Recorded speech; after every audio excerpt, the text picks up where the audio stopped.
बोलो सद्गुरुदेव की जय। संत सम्राट सद्गुरु कबीर साहिब की जय। राजेश्वर भगवान की जय।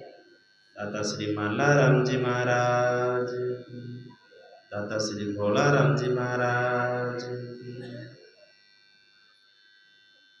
ध्यान मूलं गुरु मूर्ति, पूजा मूलं गुरुपदं, मंत्रमूलं गुरुर्वाक्यं, मोक्षमूलं गुरुकृपा, मोक्षमूलं गुरुकृपा। गुरु को कीजे बंदगी, कोटि कोटि प्रणाम। कीटन जान भृंग को, तो गुरु कर लिया आप समान। कीटन जान भृंग को, तो गुरु कर लिया आप समान। विश्व वंदनीय संत सम्राट सद्गुरु कबीर साहब के पावन चरण में कोटि कोटि दंडवत प्रणाम। मेरे हृदय मंदिर के आराध्य देव श्री गुरुदेव के चरणों में कोटि कोटि दंडवत प्रणाम। व्यासपीठ पे विराजमान परम पूज्य परम वंदनीय श्री साहिब जी के चरणों में साहिब, सत्संग प्रेमी बंधुओं, भक्तिमती माताओं एवं प्यारे बच्चों, बहुत ही सुंदर गुरु महिमा का पाठ पूर्ण हुआ। सद्गुरु संत कहते हैं, इस तन मन वाणी को निर्मल बना दो। वो कहां से निर्मल होगा? संतों के संग से होगा। संत गुरु के संग में लगेंगे तभी अपना जीवन निर्मल होगा। संत मिलन को चालिए, तजमाया अभिमान। ज्यो ज्यो पाँव आगे धरे, कोटि यज्ञ समान। संत मिल्या इतना टले, काल जाल जम चोट। शीश निमाया गिर पड़े, लग पापों की पोट। शीश निमाया गिर पड़े, लग पापों की पोट। सभी लोग साथ में भजन गुनगुनाएंगे। काया निर्मल होए जाए संतों के संग में। काया निर्मल आए संतों के संग में। संतों के संग में गुरु जी ना संग में। संतों के संग में गुरु जी के। काया निर्मल होए जाए संतों के संग में। काया निर्मल होए जाए संतों के संग में। संतों के संग में परसमणि है। संतों के संग में परसमणि है। लोहा कंचन होए जाए संतों संग में। लोहा कंचन होए जाए संतों के संग में। संतों के संग में गुरु जी ना संग में। संतों संग में गुरु जी ना। काया निर्मल होए जाए संतान संग में। काया निर्मल होए जाए संतों संग में। काया निर्मल होए जाए संतोरा संग संतोरा संग में कल्प वृक्ष है, संतोरा संग में कल्प वृक्ष है, मन वांछित फल पाए संतोना संग, मन वांछित फल पाए संतोना संग। संतोना संग मां गुरु जी न संग मां, संतोना संग मां गुरु जी रस, काया निर्मल होए जाए संतोना संग मां, काया निर्मल होए जाए संतोना संग मां। संतोना संग मां गुरु जी न संग मां, संतोना संग मां गुरु जी न संग मां, काया निर्मल होए जाए संतोना संग, काया निर्मल होए जाए संतोना संग। संतोरा संग की महिमा बड़ी है, संतोरा संग की महिमा बड़ी है, कागा से हंस होए जाए संतोना संग मां, कागा से हंस होए जाए संतोना संग मां। संतोरा संग मां गुरु जी न संग मां, संतोना संग मां गुरु जी न संग मां, काया निर्मल होए जाए संतोरा संग में, काया निर्मल होए जाए संतोना संग में। ये संसार जर की पुड़िया, ये संसार जर की पुड़िया, पल में इमरत होए जाए संतोना संग मां, पल में इमरत होए जाए संतोना संग मां। संतोना संग मां गुरु जी न संग मां, संतोना संग मां गुरु जी रस, काया निर्मल होए जाए संतोरा संग मां, काया निर्मल होए जाए।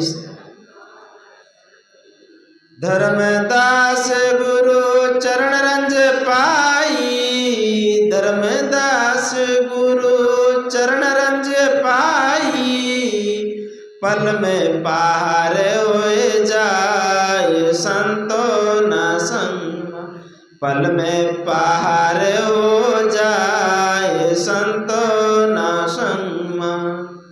संतोना संग मां गुरु जी न संग मां, संतोना संग मां गुरु जी रा संग मां, काया निर्मल होए जाए संतोना संग, काया निर्मल होए जाए संतोना संग मां, काया निर्मल होए जाए संतोना संग मां।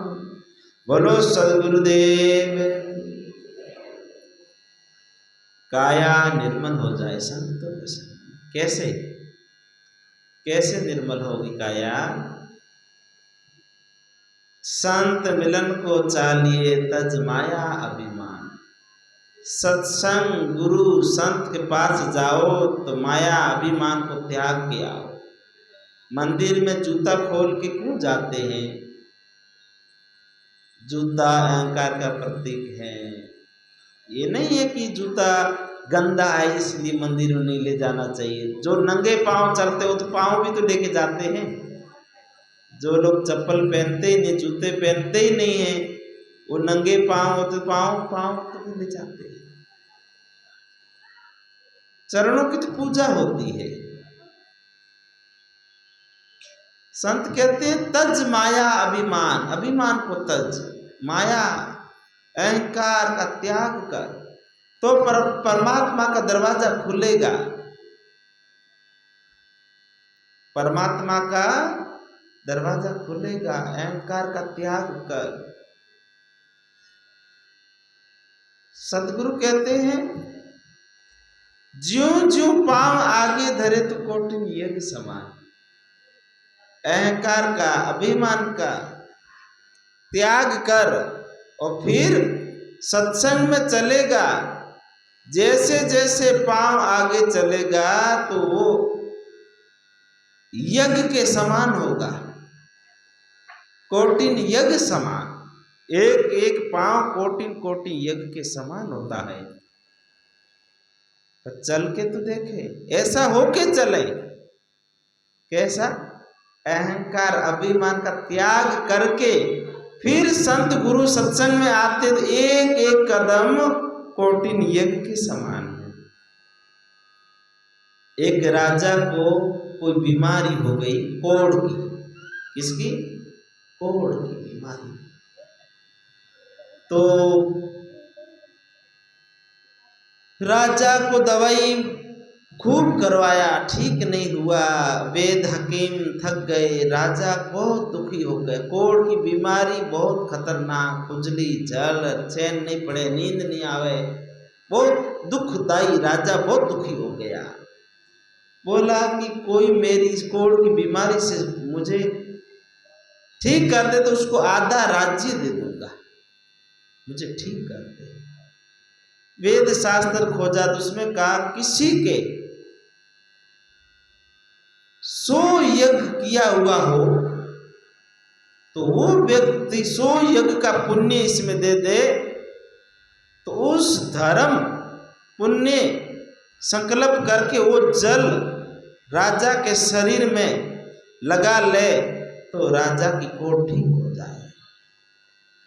राजा ने अपने आदमियों को भेजा, पता करो किसी के 100 यज्ञ किया हुआ हो तो उस यज्ञ का पुण्य हमको दे, मैं उसके बदले आधा राज्य अपना दे दूंगा और मुझे इस बीमारी से मुक्ति पाना है। अब 100 यज्ञ तो बहुत होता है, 11 यज्ञ भी करना मुश्किल, भारी खर्चा। पता किया, खोजा, ढूंढा, परंतु ऐसा आदमी मिला।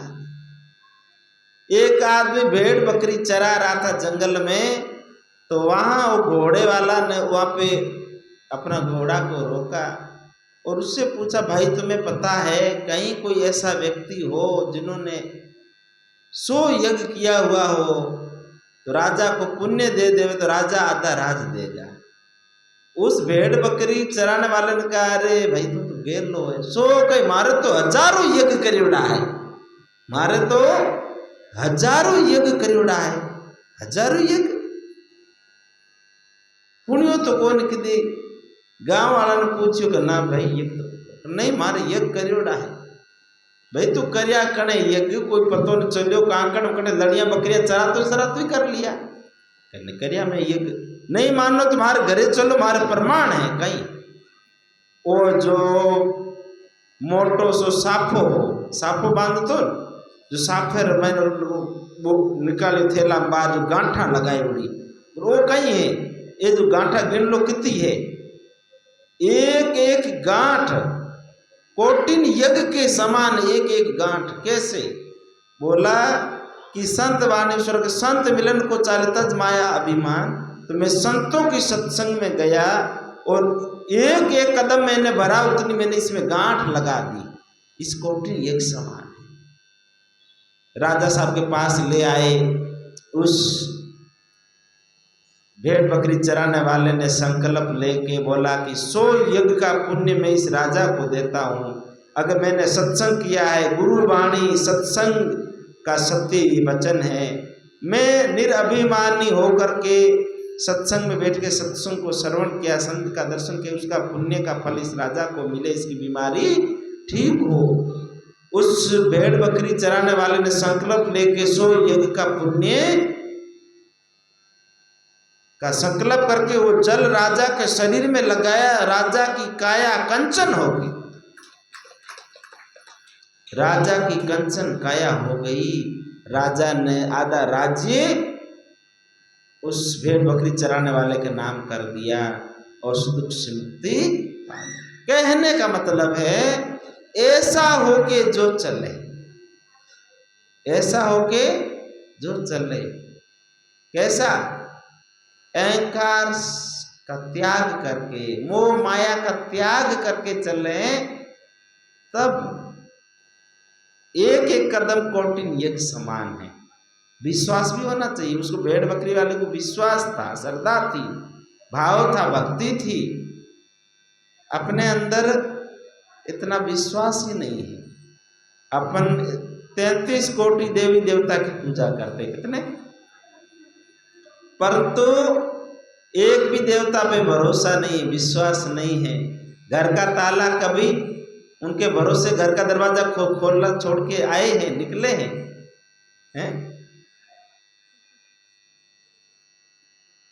कहीं 1-2 दिन के लिए जाते, पड़ोसी को कहते भाई ध्यान रखना, कैमरा पे भरोसा है।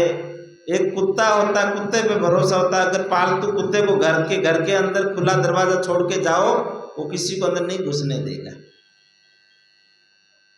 विश्वास होना चाहिए, श्रद्धा होनी चाहिए, भक्ति होनी चाहिए। कहते हैं पर करते नहीं वैसा। करके तो देखे, परमात्मा खुद घर पे चौकीदार बन करके आ जाएगा रक्षा करने के लिए। करके देखे, कभी उसी के भरोसा ही उस पे नहीं किया, केवल दिखावटी बस नाटक किया। अगर भरोसा करके देखे तो परमात्मा तो नौकर बन के घर आकर के तुम्हारी चाकरी करने लग जाएगा। बहुत सारा भगत माल में प्रसंग आता है, कहाँ कहाँ पे परमात्मा ने सेवक बन करके उनकी रक्षा किया, उनकी सेवा किया है। भरोसा होना चाहिए, विश्वास होना चाहिए, श्रद्धा भी होनी चाहिए। आज का दिन कितना अनमोल दिन है, 15 अगस्त है। आज के दिन हमारा देश को अंग्रेजों से मुक्त करवाया था, स्वतंत्रता मिली थी। आज स्वतंत्र दिवस है। क्या है? स्वतंत्र हुए थे। कोई पक्षी पिंजरे में होता है ना, परतंत्र होता है। और जब पिंजरे का गेट खोल देते तो पक्षी उड़ जाता, स्वतंत्र हो जाता है। तो अपने देश को अंग्रेजों ने गुलाम बना के रखा था, जनता को, देश को बंधन में डाल रखा था। वो राज करते थे, वो जैसे कहते वैसे वो करना पड़ता था। फिर आजादी की लड़ाई लड़ी, ऐसे ऐसे यहाँ देशभक्त महाराणा प्रताप जैसे, झांसी की रानी लक्ष्मीबाई जैसे। कहते हैं कि राजपूतों के लिए मांस बना खाने के लिए वो खाते हैं, नहीं, किसी के लिए नहीं। वो स्वाद के लिए किसी जीव को नहीं मारना चाहिए, कोई भी जीव को नहीं मारना चाहिए। महाराणा प्रताप जंगल में छुप के रहे और देश को आजाद करने की लड़ाई लड़ते रहे, पर तो घास की रोटी खाई। किसकी? घास की खाई, पर किस जीव को नहीं मारा। जंगल में तो बहुत जीव थे, जीवों को मार के मांस खा सकते थे, नहीं, उन्होंने घास की रोटी खाई। किसकी? घास की रोटी खाई और आजादी की लड़ाई अंतिम समय तक जंग लड़ते रहे। उन महापुरुषों को, उन देशभक्तों को सत सत नमन है कि इस आजादी की लड़ाई में कितनी माताओं की गोद सुन हो गई, कितनी माताएं विधवा हो गई, कितने बच्चों के पिता की छाया हाथ से छूट गई, सिर से छाया छूट गई। इस देश को आजाद करवाया। आज से 78 वर्ष, 78 वर्ष पहले अपना देश आजाद करवाया भगत सिंह जी। बड़े बड़े देश, कितने लोग शहीद हो गए। ये दिन बहुत बड़ा महत्व का है, इसलिए हर वर्ष 15 अगस्त मनाया जाता है। इस दिन अपना देश आजाद हुआ था, इसलिए झंडा लहराया जाता है। अंग्रेजों का झंडा उखाड़ के फेंक के और अपने भारत का झंडा लहराया। आज गणतंत्र दिवस, स्वतंत्र दिवस। स्वाभिमान होना चाहिए अपने देश में। अपना देश ऐसा सबसे प्यारा हिंदुस्तान, सबसे प्यारा देश है। और देश का भी प्रधानमंत्री भी बहुत प्यारा है। कितने देश की जनता प्रेम करती, केवल भारत की नहीं विदेशों की जनता भी प्रेम करती। ऐसा कोहिनूर हीरा है भारत का प्रधानमंत्री। एक देखो बांग्लादेश का प्रधानमंत्री पीठ दिखा के भाग करके भारत में आया। उसके पास रणनीति नहीं थी, साम दाम दंड भेद चार नीति को अपनाते, देश को सुरक्षित करते। वो पीठ दिखा करके अपना देश छोड़ करके भारत की शरण में आया है। अपने देश पे स्वाभिमान होना चाहिए, गर्व होना चाहिए। ऐसा हमारा देश है। परंतु इस देश में कुछ भेड़िए भी हैं जो अंदर ही अंदर राजनीति से खोखला करते हैं। इसलिए हिंदुत्व को मजबूत करना चाहिए। धर्म तो रक्षा करता है, सब धर्म तो सार्वभौमिक है, धर्म की रक्षा नहीं करनी पड़ती। धर्म तो सार्वभौमिक होता है। अग्नि का धर्म है जलना और जलाना, पानी का धर्म शीतल होना, शीतल करना। रक्षा करनी तो हिंदुत्व की करनी है। संगठन बनाना, जो हिंदुत्व के अंदर जो कुर्तियां फैली हुई है, मतभेद फैला हुआ है, जातिवाद फैला हुआ है, इसको मिटा करके आपस में हिंदुत्व में प्रेम हो, संगठन हो, एक बोली सब बोले। एक ये हिंदुत्व की लड़ाई है, सनातन की लड़ाई। इस लड़ाई को अभी लड़ना बाकी रह गया है। अंग्रेजों से देश को तो आजाद करवाया, परंतु जो फिरंगी अभी भी अंदर बैठे हैं, मोमडन, इनसे अभी जीते नहीं। ये हिंदू राष्ट्र होना चाहिए। कैसा होना चाहिए? हिंदू राष्ट्र। जैसे नेपाल हिंदू राष्ट्र है, इसी प्रकार ये भारत हिंदू राष्ट्र होना चाहिए। ये हिंदुओं का देश है। हिंदुस्तान, क्या नाम है इसका? हिंदुस्तान। पर नाम तो हिंदुस्तान है, परंतु हिंदू राष्ट्र नहीं है। इसको हिंदू राष्ट्र होना चाहिए। कब होगा? जब ये हमारी माताएं कदम उठाएगी, बच्चों के अंदर वीरता भरेगी, बच्चों के अंदर देशभक्ति भरेगी। अच्छे अच्छे महाराणा प्रताप जैसे बच्चों को जन्म देगी, भगत सिंह जैसे बच्चों को जन्म देगी, झांसी बाई जैसी, लक्ष्मीबाई जैसी बच्चियों को जन्म देगी, तभी देश हिंदू राष्ट्र बनेगा। क्या बनेगा? हिंदू राष्ट्र। बड़ा दुख होता है कि जो पाकिस्तान के बहुत सारे लोग आए हुए, अभी जोधपुर में हमारे बहुत सारे भगत हैं, गंगानगर में, उधर हरियाणा एलनाबाद में, कहते हम बहुत दुखी है, पाकिस्तान में दुखी थे, परेशान थे, इसलिए हम पाकिस्तान छोड़ करके अपने हिंदुस्तान में आ गए हैं। वहाँ हिंदुओं को बहुत कष्ट दिया जाता है। हिंदू की बहन बेटी को दिन दहाड़े उठा देते हैं, बलात्कार कर देते हैं, कोठा पे ले जाके हिंदुओं की बच्ची को बेच देते हैं, उनकी जगह जमीन पे कब्जा कर लेते हैं, बहुत परेशान करते हैं।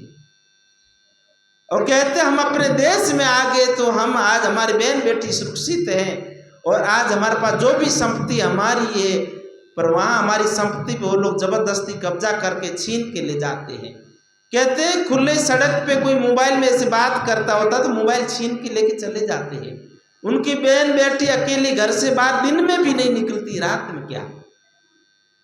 परंतु ये परिस्थिति अगर हिंदू सावधान नहीं होगी तो ये परिस्थिति यहाँ भारत में भी हो सकती है। क्यों? क्योंकि ये मोमडन दिन दूना बढ़ रहे हैं। क्यों? क्योंकि वो लोग नसबंदी नहीं कराते हैं, और एक नहीं दो दो चार चार औरतें होती है, और उनकी औरतें मेहनत करती, कमा के अपने बच्चों को पालती हैं, और बच्चा पैदा कर लेती 10-10, 12-12, 15-15, जनसंख्या बढ़ाती है। जनसंख्या बढ़ेगी तो जनसमूह होता है। इसलिए हिंदुओं को भी अपने बच्चों की संख्या बढ़ानी चाहिए, देशभक्ति के लिए, देश की रक्षा के लिए आगे बढ़ना चाहिए। यहां तो एक बच्चा पैदा करते तो थक जाते हैं, कहते बहुत मेहरबानी। पहले के माता पिता 10-10 बच्चों को, 15-15 बच्चों को जन्म देते थे। आज पूछते माता बहनों कितने बहन भाई, कहते 8 है, 10 है, 12 है। 4 से तो कम होते ही नहीं थे पहले। अब तो एक बच्चा आ गया बस तुरंत नसबंदी। नहीं, बच्चों को देश के लिए, सुरक्षित देश को करने के लिए, हिंदू राष्ट्र बनाने के लिए अच्छे अच्छे बच्चों को जन्म दे, अच्छे अच्छे संस्कार दे, बच्चों को देशभक्ति अंदर भरे, तो अपने देश को हिंदू राष्ट्र बनाना है। अंग्रेजों से तो स्वतंत्र हुआ, अंग्रेजों को तो खदेड़ा, परंतु इन मोमडनों को भाईचारा का चक्कर के सब भाई है, अहिंसा का नारा फैलाया, पर ये अहिंसा को नहीं समझते हैं। ये लोग हिंसक हैं, इसलिए पत्थर को जवाब ईंट को जवाब पत्थर से देना चाहिए, खून का बदला खून से लेना चाहिए। ये दया धर्म की बातें करते रहेंगे तो एक दिन ये हिंसा कर देंगे। आत्मरक्षा करनी है, इसलिए घर घर में शस्त्र होना चाहिए, शास्त्र होना चाहिए। शास्त्र बच्चों के अंदर संस्कार भरते हैं और शस्त्र आत्मरक्षा करते हैं। घर घर में शस्त्र और शास्त्र दोनों होना चाहिए। आत्म कल्याण के लिए शास्त्र की जरूरत है, भागवत धर्म ग्रंथों की जरूरत है, और आत्मरक्षा के लिए, परिवार की रक्षा के लिए, देश की रक्षा के लिए घर में शस्त्र होना चाहिए। जैसे बाप जी बता नहीं रहे थे, अपने हिंदुत्व में जितनी देवी देवता है सबके हाथ में शस्त्र है, भाला है, त्रिशूल है, तलवार है ना। इसी प्रकार घर घर में रखना चाहिए। ऐसी परिस्थिति आ जाए तो डरना नहीं है, तलवारें लेकर के घर से बाहर निकल जाना चाहिए, झांसी की रानी लक्ष्मीबाई की तरह है। तब उनकी वीरता देखी जाएगी। कांपना नहीं, धूजना नहीं, अंदर जोश भर करके और काट के टुकड़ा करके इन हिंदू राष्ट्र बनाना है। जो विरोधी हैं, जो फिरंगी है, उनको काट करके टुकड़ा करके इस देश से निकाल देना है, दफना देना है, और अपने देश को हिंदू राष्ट्र बनाना है। क्या बनाना है? हिंदू राष्ट्र। वो संगठन होगा, प्रेम होगा आपस में, तब ये हिंदू राष्ट्र बनेगा। इसलिए 15 अगस्त की स्वतंत्रता दिवस की सभी देशवासियों को, सभी भाई बहनों को, सभी प्यारे बच्चों को खूब ढेर सारी शुभकामना। और इस 15 अगस्त स्वतंत्र दिवस पे संकल्प ले कि अपने देश को हम हिंदू राष्ट्र बना के रहेंगे, हिंदू राष्ट्र बना के रहेंगे। इन्हीं शुभ विचारों के साथ में वाणी को विराम। वंदे मातरम। भारत माता की, भारत माता की, भारत माता की।